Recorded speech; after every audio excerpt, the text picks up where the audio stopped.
Hey guys, welcome to practice, and this week we are on practice 18, which is called the Thought Barometer, and again it's from my book 100 Mindfulness Meditations. So the Thought Barometer is one of my favourite practices to do, particularly with mind, because it gives a physical interaction with the body linked to what's going on in the mind. And it helps us develop this third-party perspective, this idea of getting a bird's eye view of what's going on in mind without participating in it, because actually we are participating with it, but in a slightly different way. Okay, so it takes a little bit of explanation. We go into the practice, and once again we'll go drop in on the breath into the body, and then we'll check out what's happening in the contents of mind. And when we notice a thought is present, what will happen is your hand, which was perhaps starting on your knee, will rise up when you notice that a thought is present, maybe coming to no more than eye level. You don't need to be stretching. So maybe you'll get up to here. And when you notice that the thought has subsided, and essentially there's a gap now, spacious awareness, the hand will start to fall.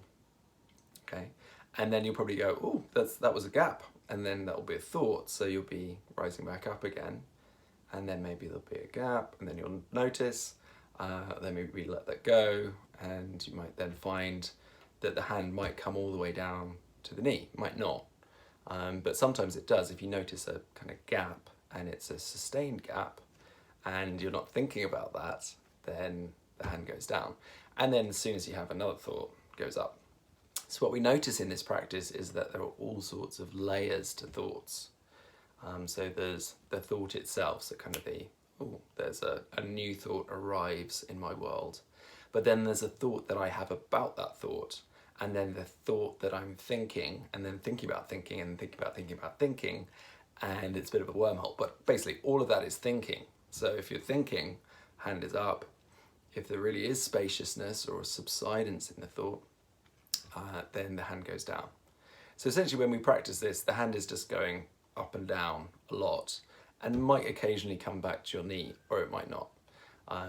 So again, because one of the big things that we're practicing throughout all of our mindfulness practice is non-judgment, this is what we're trying to do when we're just being kind of neutral as to there's either a thought or there's not a thought, or there's me like thinking about thoughts, but that's still thinking.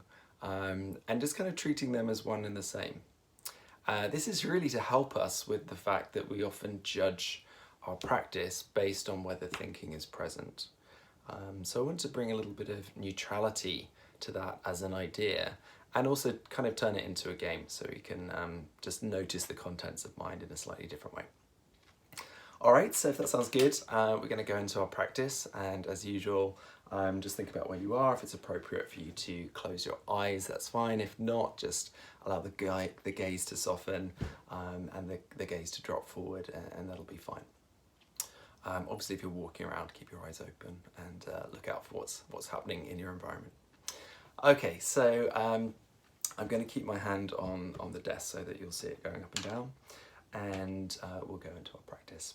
So just allowing the gaze to soften and the eyes to close, and dropping into our practice, welcoming ourselves into this present moment, knowing that every single moment of our life has been building to this moment now, and that you are perfectly equipped to meet it. So just welcoming yourself into this moment, into this practice, giving yourself full permission to be here, to be present, to attend to the contents of mind, and giving yourself permission not to energize thoughts, not to follow up thoughts, knowing that those thoughts will come back round after the practice, and you can add them to your to-do list.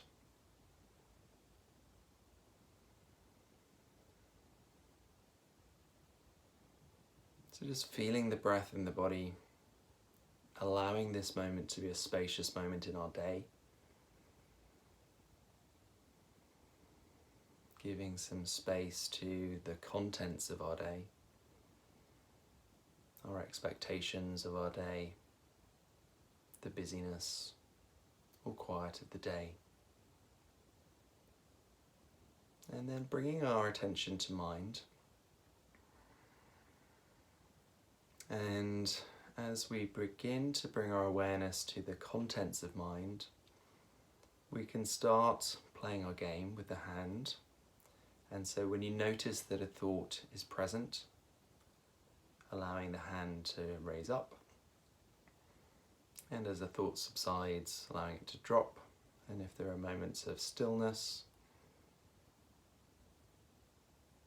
breathing into those and just allowing the hand to come to rest again on your lap, or on your desk, wherever you are.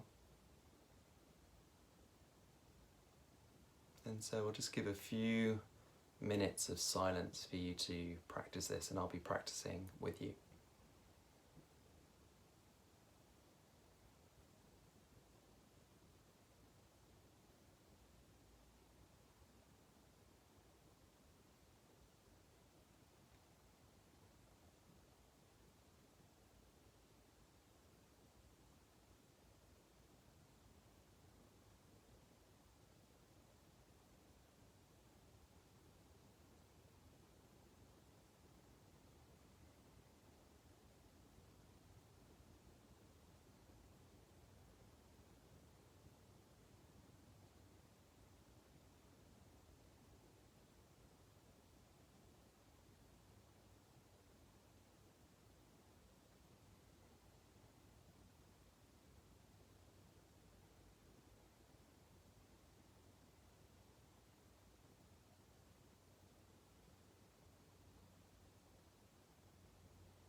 And then just allowing the hand to drop gradually and naturally back to your lap, the desk, wherever you are.